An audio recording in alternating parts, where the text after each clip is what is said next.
So this is the second installment of topics we weren't able to cover in Buddhism, One Teacher, Many Traditions, because somebody wanted to know more about the Kadam tradition in Tibet. So that's what I'm going to talk about today, because we didn't get to go into it in depth in the course. And this is not an in-depth treatment either, but it wasn't a history course. Okay, so the Kadam refers to a wide range of Tibetan Buddhists who have a particular reverence for Atisha and his disciple Dromdonpa. So Atisha was a great Indian sage from Vikramasila monastery, which was similar to Nalanda. There were several great monasteries like Nalanda, also Odantapuri. So Atisha was from there. He was invited to go to Tibet by one of the kings of a small kingdom, because at that time Tibet had ceased. Previously they had been a big Central Asian power, but they had broken down into small kingdoms by that time. So this is the 11th century, early 11th century, first part of it. Okay, so, they went to some Tibetans under the instruction of the king, who sacrificed a great deal, went to Vikramasila, invited Atisha to go to Tibet. And he was supposed to, the translator who brought him had told the abbot had made him promise to bring Atisha back in 3 years. So after 3 years of being in Western Tibet, he wanted to keep his promise to the abbot, so they started going back to India. But there was a war in Nepal, so they couldn't complete the journey, so they turned back, and Atisha wound up staying in Tibet. So he was there altogether about 13 or 14 years. And what he did was, because prior to that, we had the first wave of Buddhism in Tibet, starting with Songtsen, under the reign of Songtsen Gampo, which was 6th, 7th century, and then the king Tritson Dechen. And then after that, there was this king Lang Dharma, who had,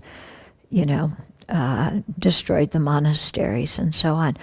So people didn't really know how to combine sutra and tantric practice. There was a lot of confusion at that time, and so that's why they had invited Atisha to come. So he completely did what they had wanted him to do, which was start a whole revival. And it said Atisha was a really great master, but it seems like most of the time in Tibet, at least what my teachers say, is that he taught about refuge and karma. Yeah, because he really wanted to give people a very solid foundation. I read in one other source that he was discouraged from giving tantric initiation by some of the monks there, which I would like to understand more of if that was actually the case. Yeah, because they did ask him not to give ordination because he was from a different ordination lineage. I can't imagine people asking a great master like Atisha not to do things. So that's why I wonder sometimes how the history's written and, what actually happened. Anyway, Atisha seemed to really enjoy his time in Tibet. And they say that perhaps our custom of making 7 water bowl offerings came from Atisha because he thought that Tibetan water was so delicious. Yeah, that was in the days when it was pure. And then after Atisha died, then his disciple Dromdonpa carried on, and Drom founded Reting Monastery. When it's spelled, it looks like Radrang, but I think it's Reting Monastery. It's in the Pempo area of Tibet, and I went there when I was in Tibet in '87. and went to the place where Je Rinpoche, wrote the Lamrim Chenmo, and climbed up the mountain and saw the place where there were the letters Oma Hung in the rock, not because they were carved, but because the veins of stone in the rocks were in the shape of those letters. It's said that Je Rinpoche meditated there and the letters fell out of the sky, particularly the letter Ah, which represents emptiness. And I'm not a big believer in these kind of things, but this one I saw. I mean, not the letters falling, but I saw the letters in the rock. Okay, so, under Drome's guidance too, then Atisha's whole system, because he started, with the Lamrim and thought training and so on, it spread very, very far, and it influenced all of the major Buddhist traditions that were there at that time and that came afterwards. Okay, and so by the middle of the 12th century, the Kadampa tradition was spread far and wide. Okay, so there's some genre of teachings that came from Atisha that is good to know about. First was the Lamrim, and this began with his Lamp of the Path, where he talked about the beings of the three capacities and arranged all the topics, under those three headings, which was, we take for granted because this is the foundation of what we study, but imagine trying to approach Buddhism without that systematization of the teachings, where you hear one topic this day and another topic the next day, and you don't know how to put them together. So that contribution was quite amazing. And all four of the current Tibetan traditions have Lamrim books, okay? If you look in the Nyingma tradition, there's, I think, Kindly Bentu Izas by, I think, Longchenpa, and also Zapachul's Words of My Perfect Teacher, which is a lovely book. And I think I have the names of the other ones. Well, in Kargyu, you had Jewel Ornament of Liberation by Gampopa. In Sakya, you had something that was part of the three visions. And then in the Gelu, you had the Lamrim Chenmo and other Lamrim books. Okay, so the Lamrim was one genre of teachings that came from Atisha and that was spread in the Kadam.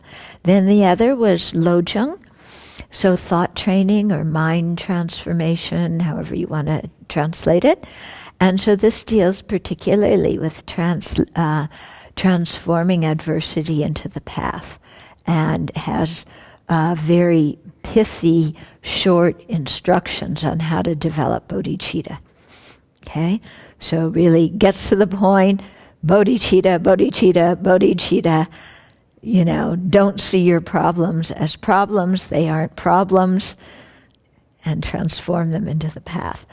Okay, so here we had also Langri Tampa's 8 verses, which we chant. Cheka was 7-point mind training. We had the 37 practices. Okay, so all of these focus on the cultivation of bodhicitta, equalizing and exchanging self for others, a la Shantideva, and, things like that. Okay? And then the third was, there were teachings that were accumulated into 2 large volumes that were collectively known as the Book of Kadam. And this one, I haven't looked into it, I haven't read it, but it says that it speaks of Atisha's special relationship with Drome Dompa, and more the mystical aspects of Atisha's legacy in Tibet, especially his veneration for Chenrezig and for Tara. Yeah. So it's actually said that Drome Dompa was a manifestation of Chenrezig. Yeah. So the Book of Kadam is known as Atisha's and Drome's secret teachings, And the text centered on the choice of 4 meditational deities. So the Buddha is the teacher, Chenrezig for compassion, Tara for enlightened activities, and Achala for protection. And then it also emphasized the Vinaya for discipline, Sutra for meditation, Abhidharma for knowledge. So the Tripitaka. So this set of teachings shifts in focus from the source teachings in India. Okay, and so with respect to the teacher, it shifts from Atisha to Drome Dompa as the head of the lineage. With respect to the place or the land, it goes from seeing India as the center of the Buddhist world to Tibet. With respect to spiritual instructions, although there certainly were the great classical philosophical texts in some of the Kadam traditions, but the focus goes from those classical Indian scriptures to the master's direct oral teachings. So that's a huge shift, huge. Yeah, and especially the oral teachings revealed in mystical visionary states.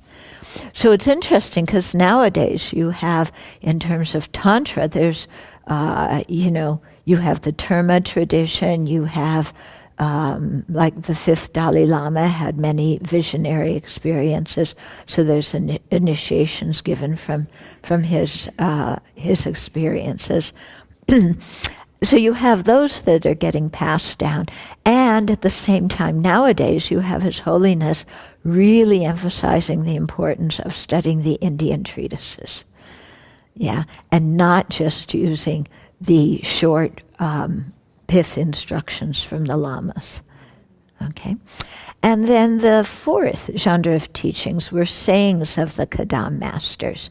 And so Chegom collected them in the 12th century to form a text called Sayings of the Kadam Masters. Okay, so these again are short, pithy, things to, you have to really deeply understand them. You have to have heard the extended teachings, but you can hear these and then maybe have an oral instruction from your teacher on how to practice them. So these 4 genres of teachings were created in a specific historical period for the needs of the Tibetans at that time. And still, they have universal appeal because of the message that they're carrying. Okay. So then, Pabonka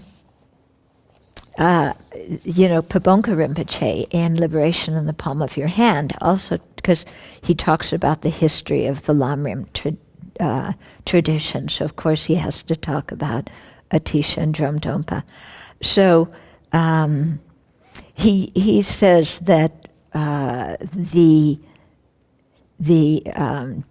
teachings, Atisha's teachings, when they became the Kadampa tradition, were broken down, had 3 primary lineages, put it that way, not were broken down, but there were 3 primary lineages of the oral instructions.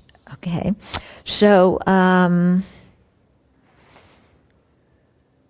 then Tsongkhapa, when he came along, he took all 3 Lamrim traditions and brought them into one thing again. So that's why in the meditation hall on our tree of assembled gurus, when we look at it, we have Manjushri and we have Maitreya and Manjushri and the Indian teachers around them. And then below that, there's a small Atisha, and then there's 3 groups, and those are the 3 Kadam traditions. And then you have Jay Rinpoche surrounded by the Gelupa Lamas, because he brought those 3 traditions together. You can take a look at the Tanka, it's quite clear. Okay, so these 3 traditions, the first one was the classical or scriptural tradition or lineage, Yeah, so it's a lineage of Kadampas. So this was handed down from Geshe Potawa to Geshe Sharawa. And they principally studied 6 Indian texts. Okay, so the Jataka Tales and the collections of aphorisms were to cultivate devotion and take refuge. Both of these are found in the canon. Yeah, the Jataka Tales tell the stories of the Buddha's previous lives, and the aphorisms, I believe, tell the biographies of some of the people during the Buddha's life. I believe that that's correct. Then Atisha's Bodhisattva grounds, Bodhisattva Bhumi, okay, and Maitreya's ornament, Asanga's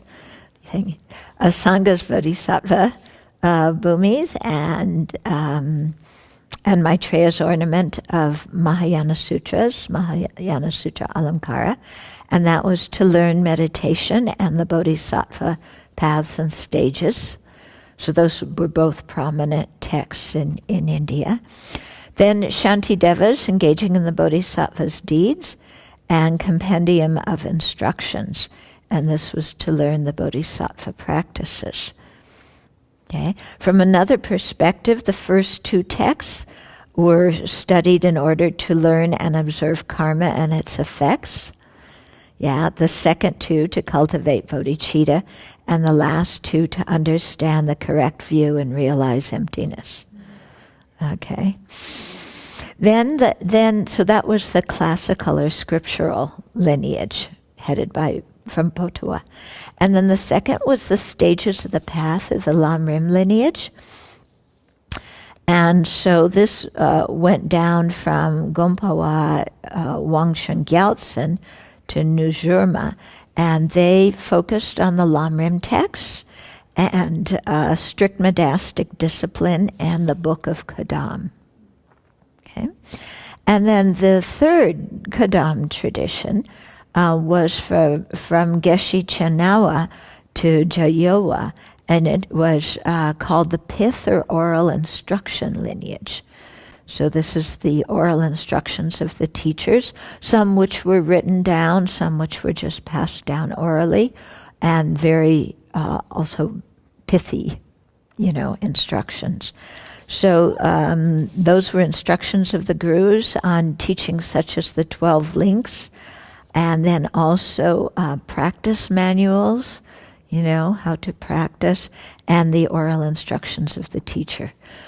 So you can really see the effect of that on Tibetan Buddhism, especially in Tantra, because, the oral instructions of the teacher and the ear-whispered teachings and the Pith instructions, these are all considered quite important nowadays. But like I said, His Holiness is trying to get people to learn more than that, and really keep the Indian philosophical tradition alive.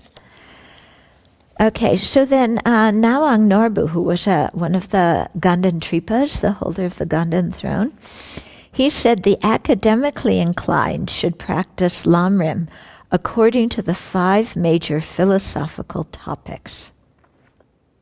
Yeah? So here's where you have, I don't know when he was the Ganden Tripa. It would be interesting to find out.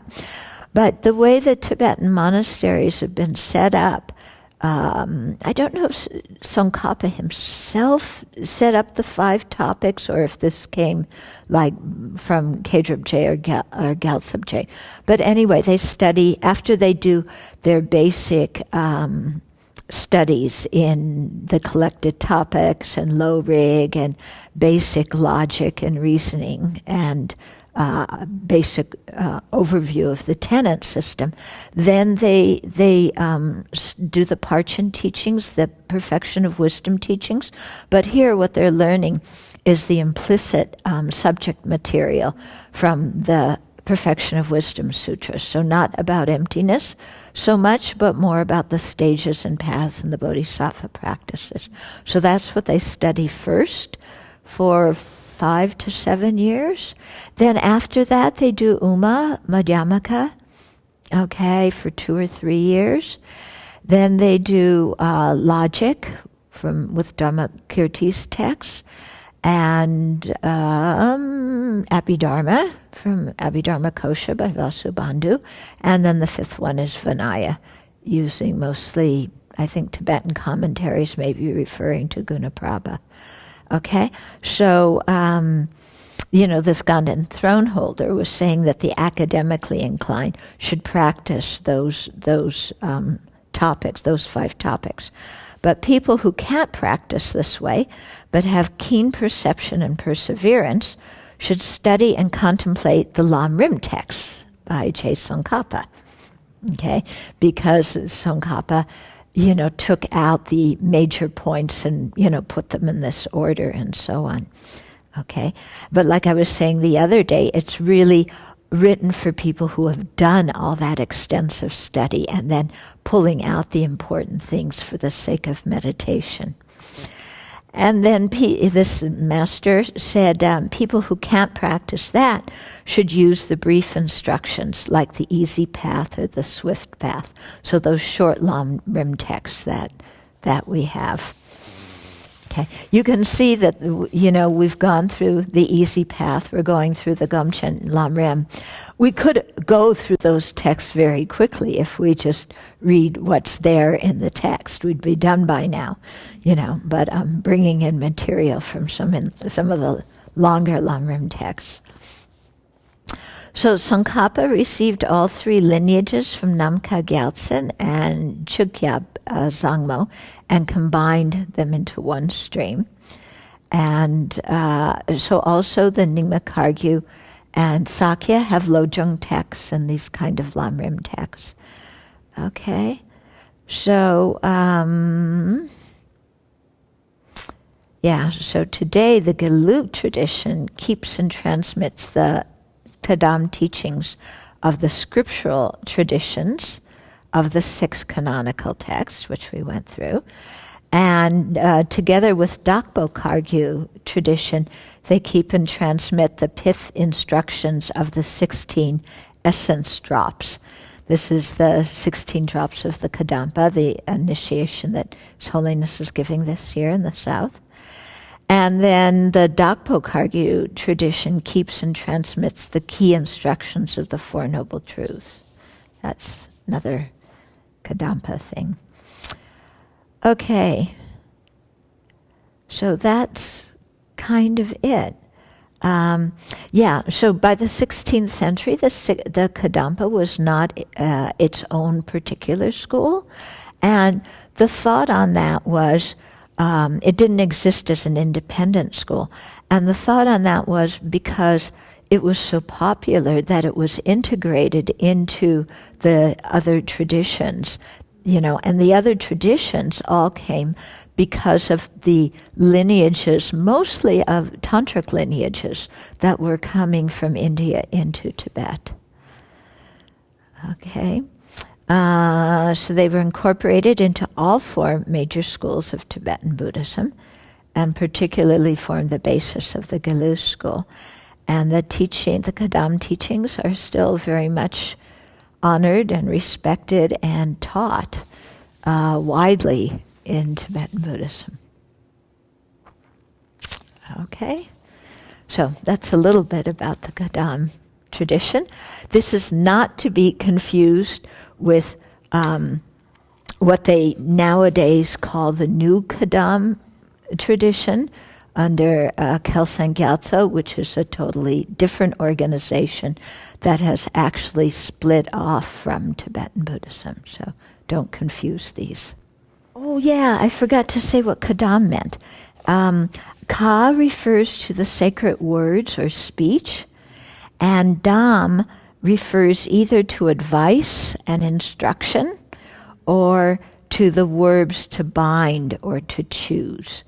So it seems more to me, it would refer to the words that are advice or instruction. Yeah, that's what it means.